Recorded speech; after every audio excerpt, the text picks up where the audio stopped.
Hey guys, we are breaking down sections 623 and 611 today because knowing is half the battle. If you don't know this stuff, you can't use it, all right? So this is everything that you need to know about this. This is not going over the entire thing. What we're doing is we are looking at reporting with knowledge of errors, super violations, requirements of an investigation, do they have to report your info, exclusion of credit repair organizations, and if you don't know who I am, if this is the first video you are landing on, my name is Kristen, and I own Vargas Revolution, Expert Credit Sweeps, Vargas Consulting, so on and so forth. And look, I do have 400 videos that show you how to do this entire thing yourself for free here on YouTube the right way. However, if this is something that you just realize that you don't want to get into because there's a lot to it, and if you do it wrong, you're going to screw the entire thing up, then hey, you know what? That's cool. I can help you. I might be able to help you. I don't know. So if you want to find out, you can use the link on your screen in the description and in the comments to schedule a call with me, and I will see if I can help you. All right, so we're not going to go over the rest of the links. We're going to jump right into this, and we are looking at responsibilities, okay? Reporting info with actual knowledge, and this is 623A1A. It's literally like right at the top, okay? And you can access this entire thing that you are seeing by clicking on the link in the description as well as the comments. All right, so I'm not going to read you the law. What we are going to do is look at it look at it and basically figure out what it's saying. All right, so 623A1A basically states that they cannot report any errors on your credit report, meaning inaccurate information, with knowledge of errors. So if they know it to be inaccurate, they cannot report it. But then they go on, and D, they report a definition, okay, with reasonable cause to believe that the information is inaccurate. Furthermore, they list a contradiction that says no address requirement. All right. So if you look at the part that says contradiction, what they're saying is that if they report an address conspicuously, where you can actually see it on your credit report, that they can report with knowledge of errors as long as they report an address. It literally states that, where is it? Okay, it says that no address requirement, a person, meaning a creditor, who clearly and conspicuously specifies to the consumer an address for notices referred to in subparagraph B shall not be subject to subparagraph A. However, nothing in subparagraph B shall require a person, creditor, to specify such an address. Okay, so first they say, no, you can't do it. Then they say, here's what we mean. And then they say, oh, but wait. Yes, they can report with errors as long as they put something on there where you can actually dispute. So bottom line, my thoughts on this is that this entire thing is made for the creditors. It's not made to, help consumers. Just how people think that, oh, I dispute something and, it's going to come off because the bureaus are required to do so. No, dude. No, the way that this works is that the entire thing is made for you to fail. All right, so let's move on. Duty to correct and update information, and duty to provide notice of dispute. All right, so yes, they need to investigate. Yes, they need to correct and update your information, but they have to put a notice of dispute once you do actually dispute the information. And there's a requirement that states the actual amount of time that they have to do this. All right. So if the completeness or accuracy of the information furnished by the creditor is disputed by you, they may not furnish the information to any credit reporting agency without notice that it's actually disputed. So we see this all the time. Why do you think that at the top of the pyramid is the notice of dispute? You dispute it, you dispute something else, some other dispute reason, and then you go back on round 3 and you get them on the notice of dispute, because if they are reporting that account without the required notice of dispute, then it is a violation. Right here, tells you right here, and they have 30 days to enter that required notice of dispute. All right, so duties of furnishers upon notice of identity theft related information. Okay, so first of all, what this is saying is that they have to, have some sort of procedures in place to, number 1, investigate it, all right? And then number 2, to determine whether you're lying or not, okay? Because obviously it's alleged, right? And then they also cannot report this information. So it's not just section 605B. It's also 623 right here. It's 6 B, if a consumer submits an identity theft report to a person who furnishes info to a CRA at the address specified by the person for receiving such report, stating that the information maintained, in your credit report is identity theft, the person may not furnish such info unless they subsequently know or are informed by the consumer that the info is correct. So what this is saying is that it's exactly what I just said, okay? 605B says, hey, block this information, I'm a victim of identity theft. But 623 states that the creditor cannot report this unless they know that you are lying or you tell them otherwise. So when you go and you dispute this, there are two sections that you can use, right? 623 and 605B. So that's what I'm saying. You have to know this stuff to be able to use it, right? Okay, now there's a bunch of stipulations with all this stuff that, hey, if they know it and reasonable cause to believe and doubts and blah, blah, blah, and they have to have documentation, all this kind of stuff, but you have to realize once again that these are not made for you, okay? They tell you that the FCRA was enacted because of the abuse of the bureaus and all that kind of stuff, but that's a load of crap, okay? They word this stuff so that, yeah, you can use it, there's loopholes and all that kind of stuff, but they do it to protect the creditors, okay? The creditors and the bureaus and the collectors, all right? So here's another thing. They do not have to report your information. So, when you get on the phone and you say, hey, I owe you $100. What if I pay you $100 to delete this account or this information or whatever? And they say, no, we have to report it. No, dude, they don't have to report it, okay? 7E says use of notice without submitting negative info. There's no provision, all right, that shall be construed as requiring a financial institution that has provided a customer with a notice of described in subparagraph 8 to furnish negative information about the customer to a CRA. They do not have to report this information on you. So yes, what that means is that if they're not a-holes, you can pay them and they will remove it. Okay, so it's a load of crap when they're telling you otherwise, because this says right here that they can. Okay, safe harbor. Let's not even go into that one. This one's whatever. All right, so let's go on to the next one. See, this is what I'm saying. You guys need to not use the law, but know it and understand it so that you can use it to get your removals. All right, now this one's about reinvestigations, 8A. So basically, they have to have some sort of procedure for reinvestigation, obviously, right? But they have to weigh the benefits to the consumers with the cost on the furnishers and the credit reporting system. And they also have to determine whether direct contact by you to the creditor would have had a faster result. Now, here's the thing, though, that 623 also states that you have to dispute first with the bureaus before going to the creditors, or else you can't take them to court. You lose your rights to all this stuff, right? So that's like a contradiction. Well, we might reinvestigate this, but, we also have to determine whether it would have been better for you to go to the creditor first. Like, how does that make any sense? The potential impact on credit reporting process if a credit repair organization, including people that otherwise would be a credit repair organization, are able to circumvent the prohibition in subparagraph G. Okay, so here's the thing. 623 and a bunch of other things in here state that if you are a credit repair organization, company, whatever, okay, that you can basically be ignored if you submit or prepare or whatever disputes for a consumer. So you need to know that, all right? As a consumer, you need to know that, all right? Submitting a notice of dispute. A consumer who seeks to dispute the accuracy of info shall provide a dispute notice directly to such person at address specified for the person for such notices. All right, so complete such person's investigation of the dispute and report the results of the investigation to the consumer before the expiration of the period under Section 611A1, within which a CRA would be required to complete its actions if the consumer had elected to dispute the info under that section.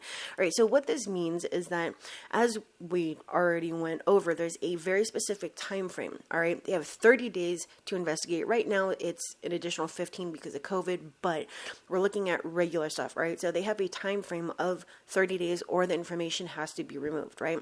Additionally, with reinvestigations, it's the same, but there's more stipulations because they have to weigh whether it's, going to cost them a lot of money, whether it's more beneficial to you, whether all that stuff, all right? So let's go to the next one.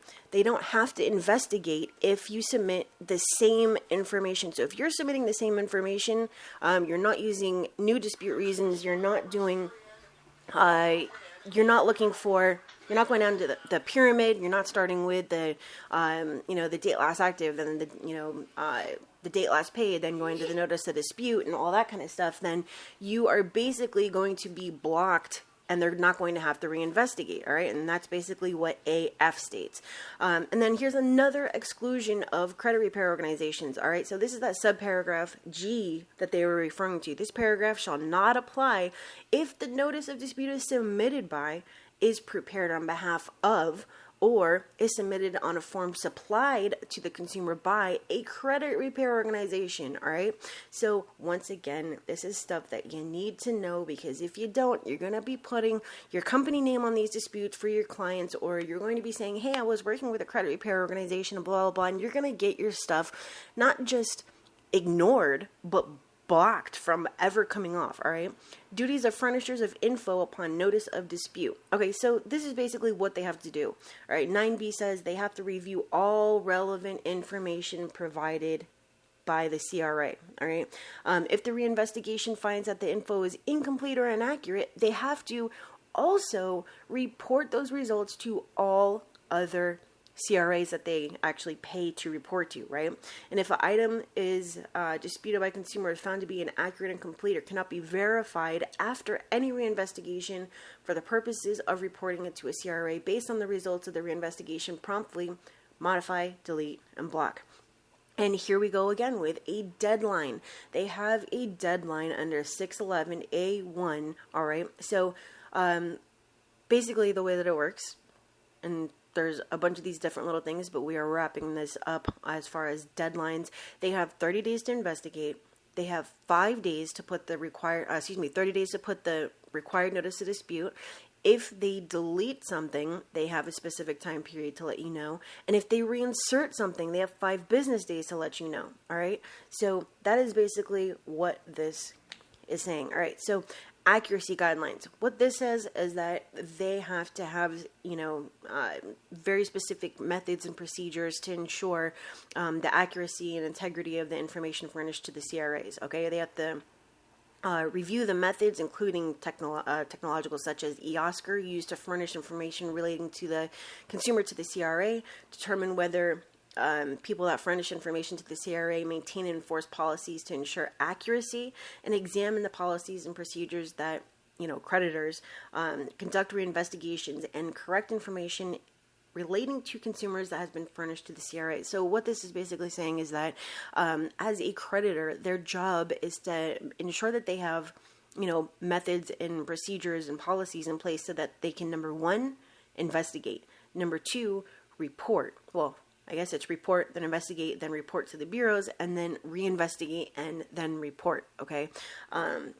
Let's continue. And why did we even go over that one? Because they're always reporting information inaccurately, right? So you could basically fight in court and say that they do not have those specific procedures to assist you with, number one, correcting your information, and number two, with reinvestigations, and so on and so forth. All right, so let's look at 611.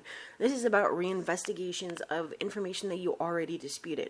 Okay, so it basically states that you are allowed to, free of charge, reinvestigate something after you dispute it and they come back and say that it's not, that it is accurate.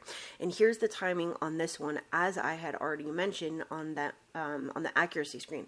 All right, so in accordance with paragraph 5, before the end of the 30-day period beginning on the date on which the agency receives the notice of dispute from the consumer or reseller, they have to promptly enter the notice of dispute before they have to notify you, the bureaus, within 5 business days, and I believe it has to come over by mail, but there's something in here, I'm trying to remember what it was, something in here that states that they can They don't have to send it by mail. They can call you and some other stuff. I'm not sure if I put it in here.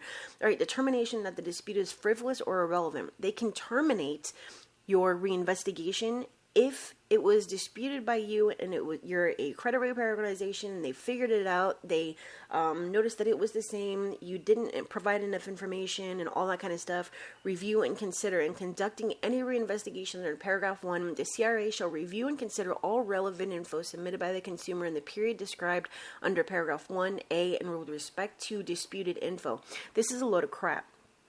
I'm telling you this is a load of crap because they don't actually review any documentation. That's number one. And then number two is that anytime you send in a template and it says unverified, you are not providing enough information for them to conduct their number one, investigation, and number two, reinvestigation, and therefore they can come back and tell you that this is frivolous or irrelevant every single time. So why are you guys using templates? I have 400 videos that show you how to do this the exact way you're supposed to, using the actual factual data directly from your credit report and how to use it and the formula and the breakdown and all that kind of stuff. So when your disputes are coming back as irrelevant or frivolous or whatever, your number one reason is going to be not providing enough information for them to determine what you're actually saying. All right. All right, so requirements relating to reinsertion of previously deleted material. Okay, and this is B. Okay, this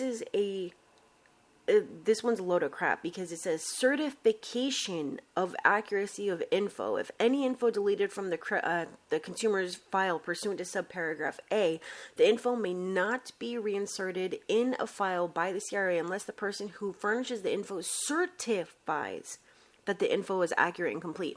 Certifies. How are they, number one, investigating? Number two, how are they verifying? And number three, how are they certifying? They're not investigating, they're not verifying, and they're not certifying, okay? So that's a load of crap, all right? And then they have to give you a notice. It's a very specific timing that they have to give it to you. It's 5 business days. It must include a statement that the info was disputed, has been reinserted, and then they have to have procedures to prevent reappearance of this information, right? So they may report the results of the reinvestigation that finds incomplete or inaccurate info in a consumer's file to other, credit reporting agencies. All right. So that's what I'm saying. They say, hey, look, that we did this to protect you. And then they also say, oh, wait, but we're doing this because it's actually beneficial to not you, but to the bureaus. Okay. So anywho, description of reinvestigation procedure. You can go and read this one yourself, but I'm going to tell you the part that is important is the CRA may limit such statements not more than 100 words. And this is the important part. If it provides the consumer with assistance in writing a clear summary. So I take that to mean that if the bureaus didn't help you whatsoever, if you are not typing it on their website or whatever, that you can write a statement however long you want and that they have to report it. That's just the way that I'm reading it. I could be totally wrong. So when it comes back and it's not in your favor, they delete it, they reinsert it, and you're barking about it, that you can write something longer than a 100-word statement. Okay, and this is about resellers. Let's just say like you dispute online with Credit Karma. So if the reseller determines that the info is not complete or inaccurate, that they have to basically be part of the investigation, excuse me, and all that kind of stuff. So this one's not really that important, so we're just going to jump over that. All right, so we got to the end of this. If you got to the end of this, I do appreciate it. We are looking at the 3 ways that I can help you right now. Let's start at the bottom. You can go learn how to dispute using the Dispute IQ quiz for free at thevegasmovement.com/disputeiq-level 1. And I have a new site, and I'm not going to read the link because it's too long, where you can find my process documentation, meaning I'm not just giving you like my results. I'm actually going to be showing you and documenting my process, and I have my beta coaching coming out on the 17th, on Monday. All right, so you can use the link on the screen, and it's cool. Just go check out the website anyways, all right? And then done for you, credit sweep. We already spoke about this. You can go and schedule a call with me to see if I can help you. And if I can, great. If I can't, guess what? I have 400 videos, and I have a ton of free resources, and you can learn based on, the Dispute IQ, level 1. It's free. Do it. All right. So I will see you guys later. Have a great day. Bye. Bye. Bye.